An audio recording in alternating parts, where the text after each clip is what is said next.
Well, greetings again, everyone, to God's Unchanging Word in our latest edition of News, Nuggets, and Insights. Today is Friday, March the 10th, 2017. A lot of information, a lot of stories, and a lot of concern going on around the world. We're going to try to tie in today a number of things that talks about the escalating violence around America and the division of what's going on in the United States. So let's talk about first the global tensions that are arising around the world. Since the election, we have seen Korea and we have seen Iran flexing their muscles. Again, this past weekend, they have done it again. Now, this is from March 6th. Date. This is from the Times of Israel.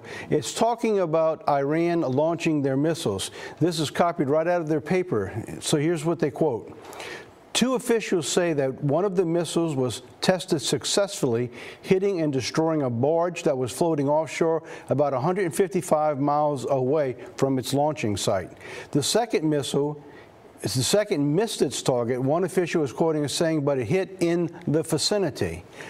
It went on to say that the test conducted Friday and Saturday was reportedly the fire test of the Fada 110 missiles, the first time in the last 2 years. And another official quotes saying it is a matter of concern that the latest version of the missile has been outfitted with a new active seeker. So what Iran is doing is they've been taking and fulfilling a contract that they had with Russia for the last 10 years, where Russia is continually feeding them the information, the technology, and the weapons to continue to mount the missiles with what they claim will be at some time in the future a nuclear warhead that can hit not only Israel but possibly go as far as the United States. Well, this has got the whole region in an uproar, and this is totally in violation of the United Nations mandate to Iran that they were to cease testing these missiles. So we'll see what's going to happen from there. So what's going on? They're actually testing the administration and waiting to see what Donald Trump and his office is going to do about all of this. The second is over in Korea, North Korea, as they launched, they launched 4 missiles. 3 of them landed in the Japan waters. As of today's taping, which is Tuesday of this week, China has issued a warning to North Korea and warning the United States that if this continues to happen, that it could escalate into a war in the region. So again, we need to pay attention. All of these things are taking place to test the administration to see where the United States will stand.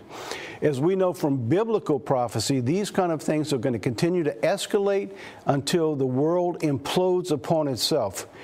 How much time we have, we don't know. But today we're going to go into the issues of the United States and some of the implosion we're seeing taking place here and how this is going full circle.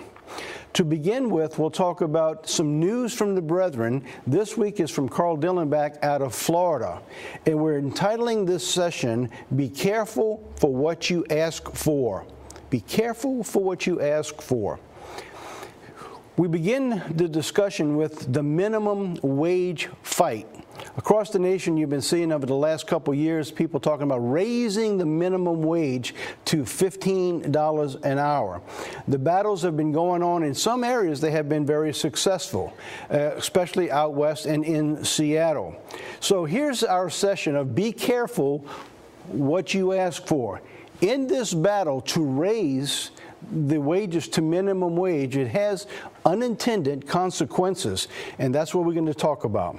The minimum wage in Seattle is up to somewhere for the most places to about $11 an hour. So here's the irony of the whole thing.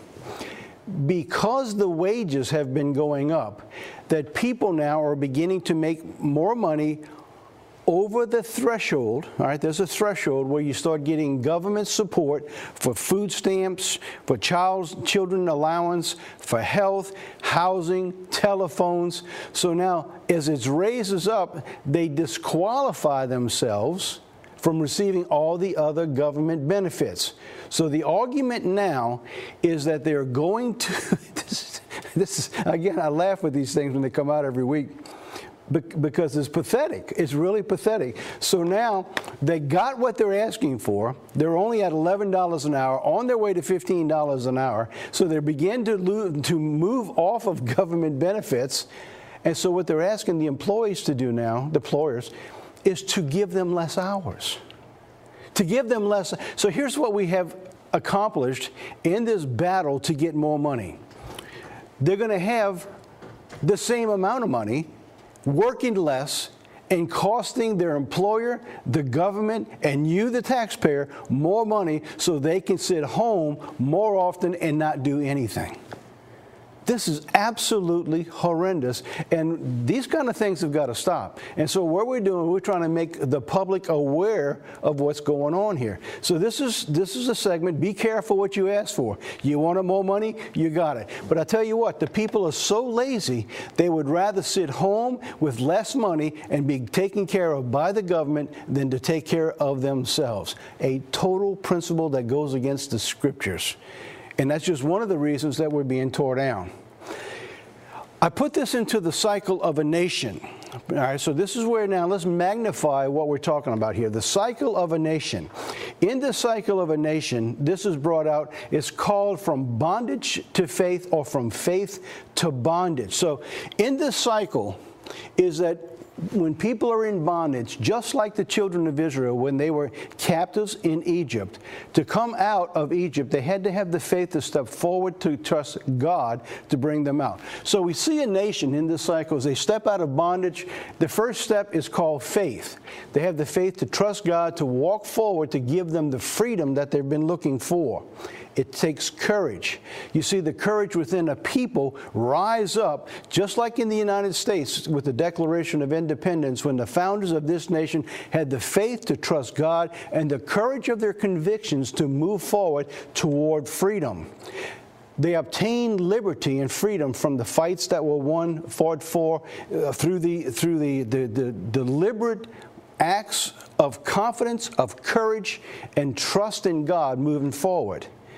Through that liberty, by following God's law, a nation begins to reap the abundance of the blessings of God.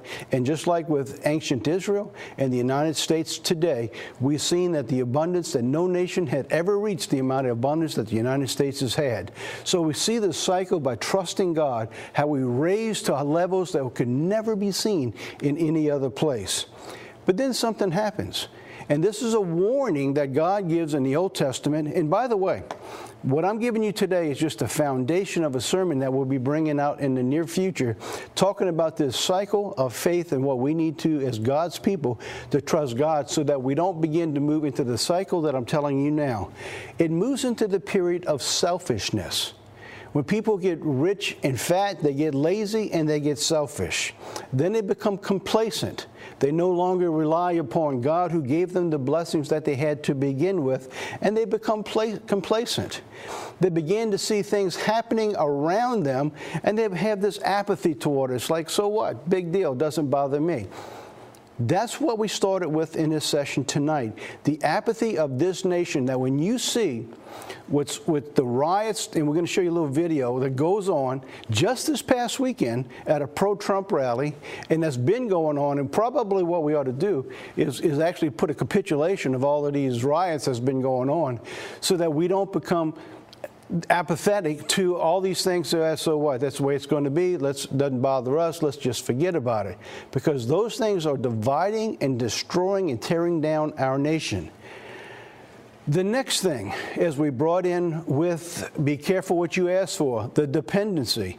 So now we have a nation. So if I put a chart up behind me and we showed you that time clock, and we went to the little sections, which we will do in the sermon, showing you how this nation, over 50%, are dependent upon the government to supply at least some of their needs so that they can get by. So we reach that point of dependency, and so when the people have a chance to stand on their own 2 feet, they would rather be selfish and lazy to let the government support them and take less money so that they don't lose the benefits of their dependency upon this nation. Finally, what happens? Back to bondage. So in this cycle, the prophetic warnings for our nation is that God shows us, because of this cycle and where we are moving as a nation, this nation will eventually move back into bondage. And this is the concern and part of what we're talking about, and why these things that sound so silly when you see those people talking about my minimum wage, give me less hours, how detrimental they are, because they break the very foundation and the principles of God's holy word. News focus of the week. I want to continue in the frame of where we're at of the be careful what you ask for, because what we're beginning to see in the fruits of this, be careful what you ask for, is a house divided. There's always been a conflict between parties and politics and the interest in America, but never has it been to the violence and the depth of where it's growing to right now. So what we're going to talk about is this house divided. So let's begin with laying the foundation of what Jesus said first, and then we're going to talk about Abraham Lincoln and show you two of his speeches. One we have a video for, and we're also going to show you a video in just a second on the recent violence simply because the person's standing up for their own beliefs. So here's what Jesus said in the book of Mark. This was following his healing of the sick. He comes out and he tells the scribes. And the scribes, which came down from Jerusalem, said, He has Beelzebub, and by the prince of devils he cast out devils. And he called them unto him, and he said unto them in parables, How can Satan cast out Satan? And if a kingdom be divided against itself, that kingdom cannot stand. And if a house be divided against itself, that house cannot stand. All right, so this is not just a scripture. This is a prophetic warning that if we, as a nation, as a house, you're home. If it's going to be divided, it will not last. So in that cycle that I just showed you, what we're looking at is if we can go back now in history and we can watch the rise of a nation and we can watch the fall of a nation, and you can go on that wheel and pinpoint exactly where we are as a nation. Abraham Lincoln talked about that. A nation at war with itself.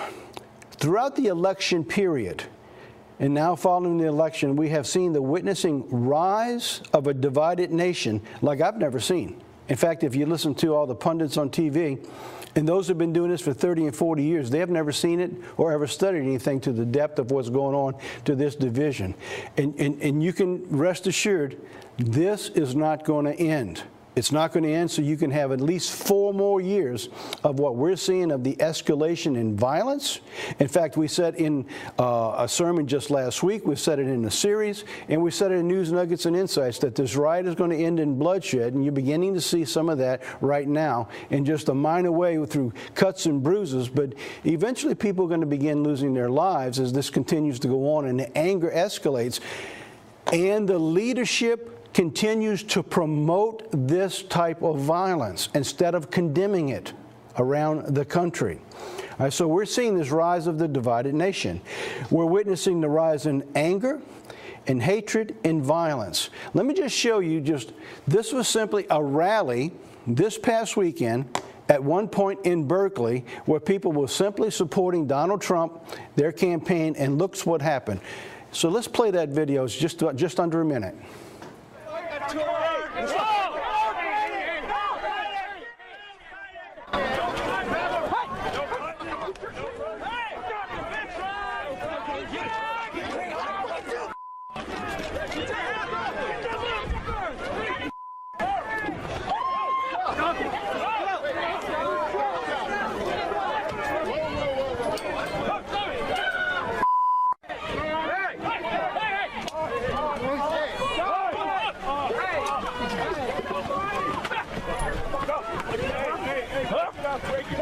They should have probably done some a bit sooner. There's already been like 3 or 4 fights.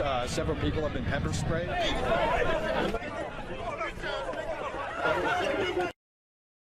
That's just one rally of a protest of the violence, and you're beginning to see what's going on.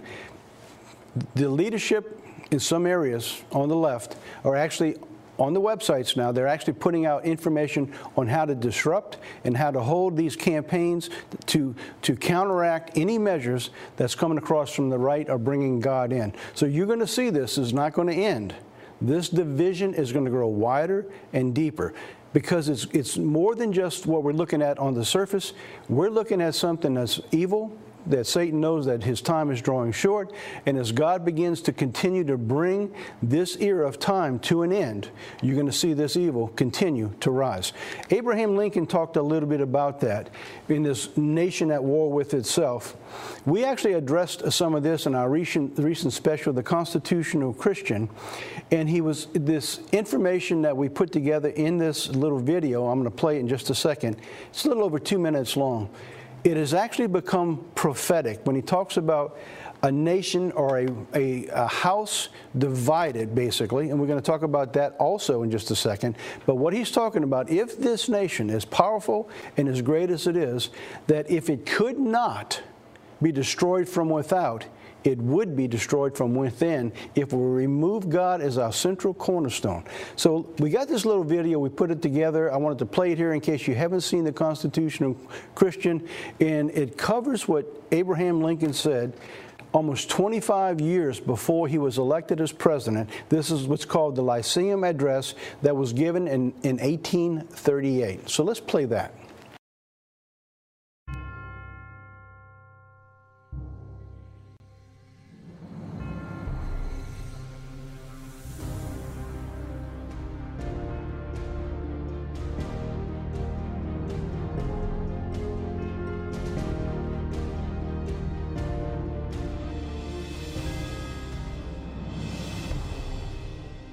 At what point shall we expect the approach of danger? Shall we expect some transatlantic military giant to step the ocean and crush us at a blow? Never. All the armies of Europe, Asia, and Africa combined with all the treasure of the earth in their military chests, with a Bonaparte for a commander, could not by force take a drink from the Ohio or make a track on the Blue Ridge in a trial of 1,000 years. At what point then is the approach of danger to be expected? I answer, if it ever reach us, it must spring up amongst us. It cannot come from abroad. If destruction be our lot, we must ourselves be its author and finisher. As a nation of free men, we must live through all time or die by suicide.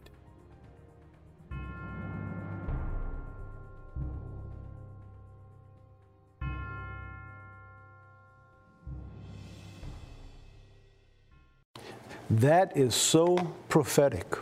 While the nation spends hundreds of billions of dollars and trillions of dollars to defend our nation from being overtaken from without, while we're here in America, we're being destroyed from within as we continue to divide our nation against one another as we remove ourselves from God. He went on to talk about, in a famous speech that lives forever, it's called his House Divided Speech. It was on June 16, 1858. More than 1,000 delegates met together in Springfield, Illinois, at the State House for the Republican State Convention. At 5 p.m., they chose Abraham Lincoln as their candidate for the U.S. Senate. Just 3 hours later, Abraham Lincoln delivered this address. You've probably heard it about a house divided cannot stand. So what I have here, this is where we normally would pick up the story of his speech that a house divided cannot stand. But there are a few sentences that lay in advance of that I'm going to come to in just a second. Because you see, this speech is every bit as prophetic as his Lyceum Address. So now let's see what he had to say. He said, I believe this government cannot endure permanently half slave and half free. I do not expect the Union to be dissolved.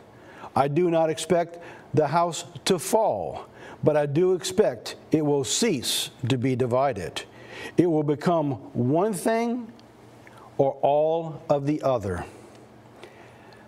Now, let's pick up the story at the beginning of his speech, and I want to address what we're talking about here.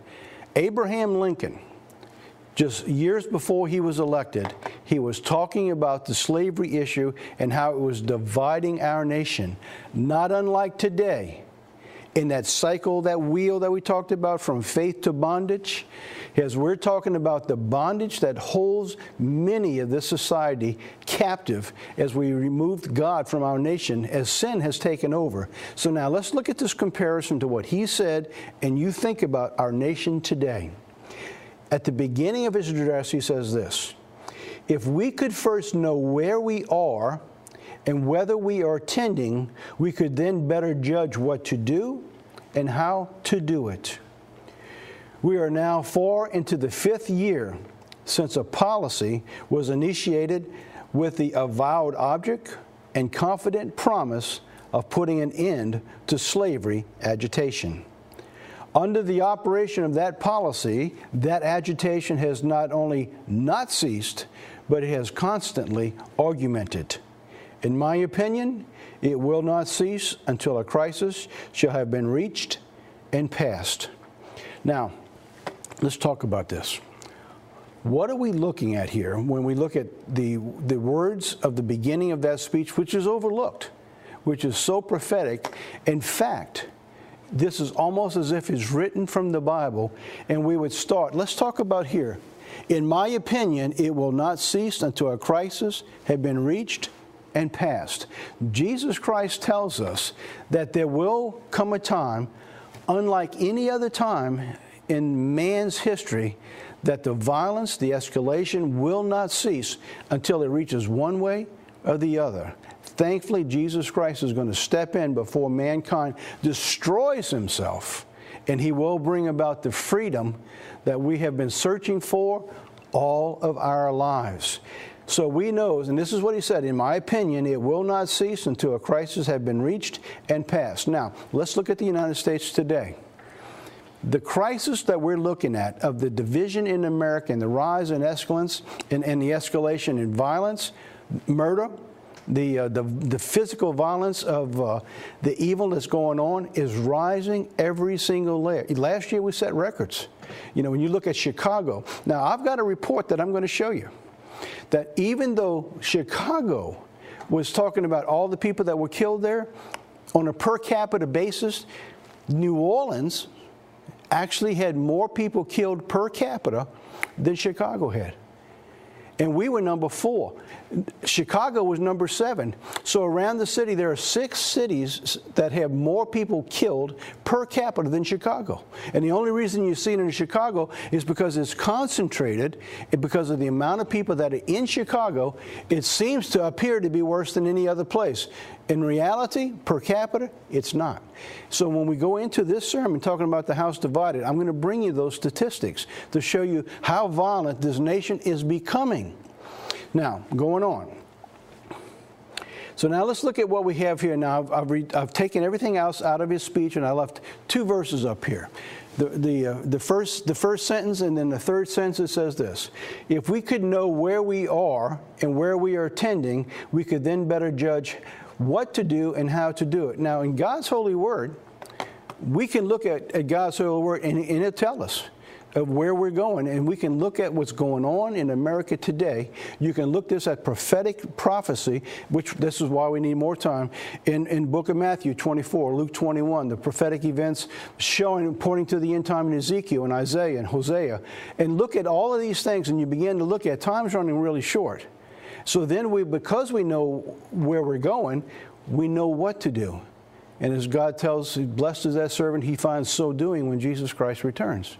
So what we're looking at in America is a pivotal point of a spiritual battle that's coming upon this entire world that we need to be aware of.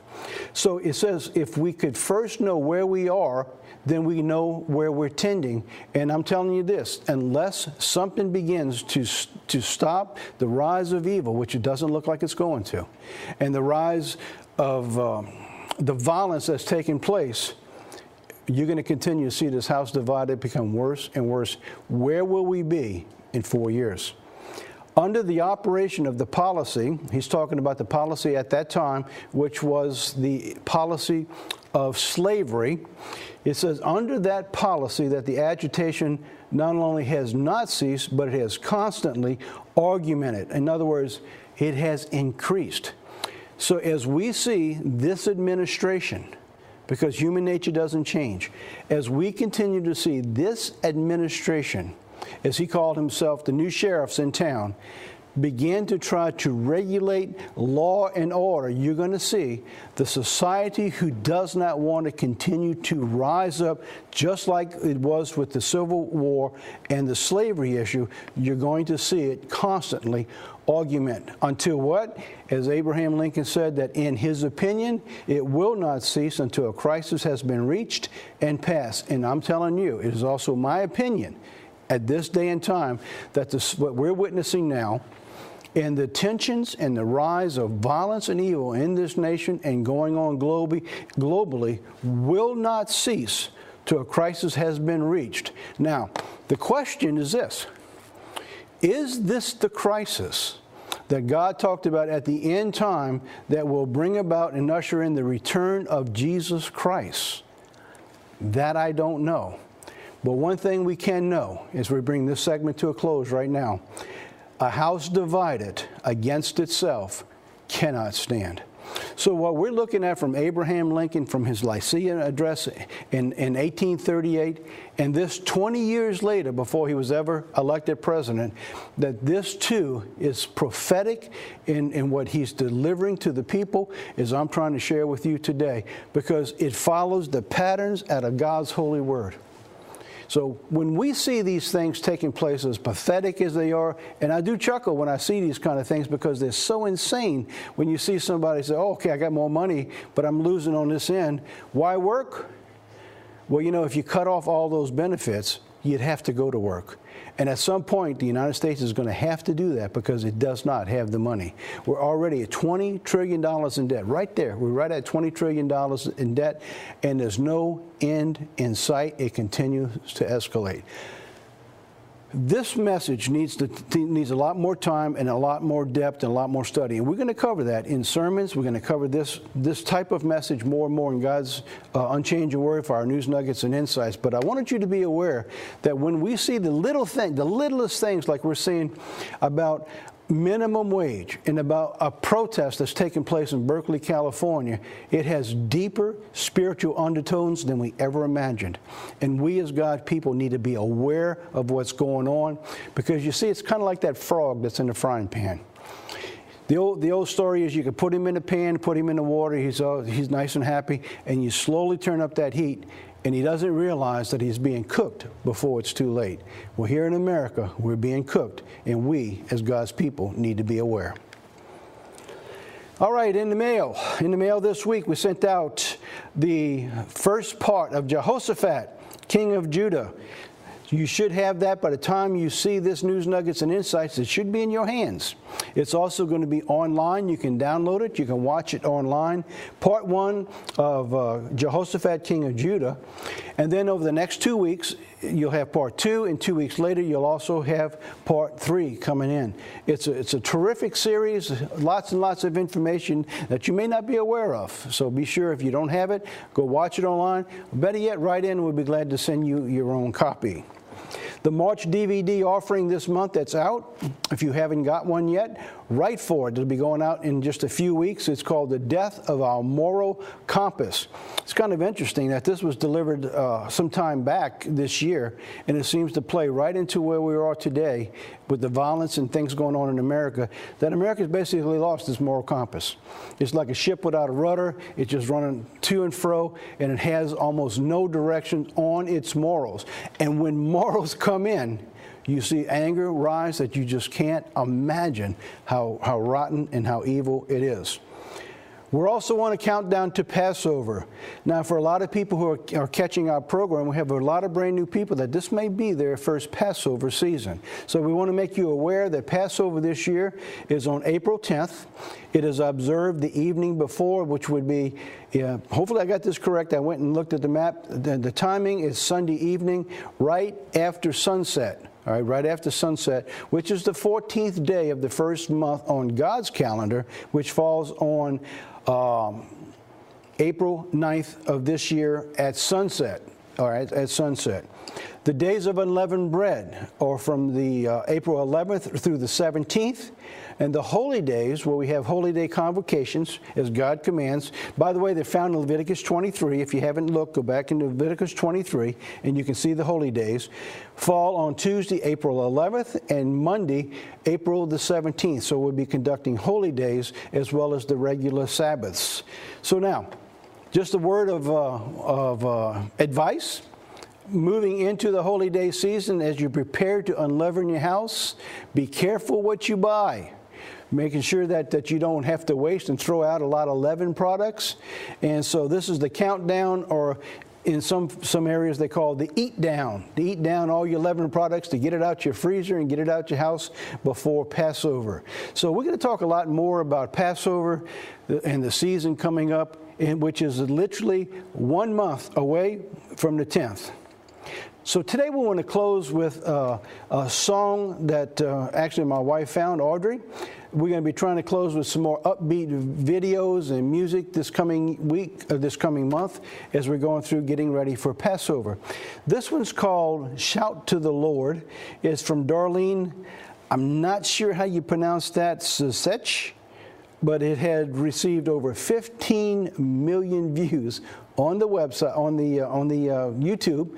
So we want to just play that little video for you. It's a little over 4 minutes long, and then we'll be coming right back to close out this session of God's Unchanging Word for News Nuggets and Insights. So let's play that.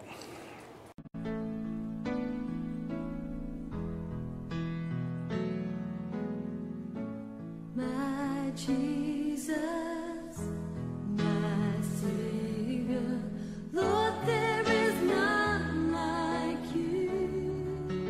All of my days, I want to praise the wonders of your mighty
Well, we hope you enjoyed that little video. And as we go through week by week, we're going to be putting in a lot more videos. And by the way, we have a lot of people in the church who are very gifted and talented with music. We've been giving their CDs away year after year at the Feast of Tabernacles.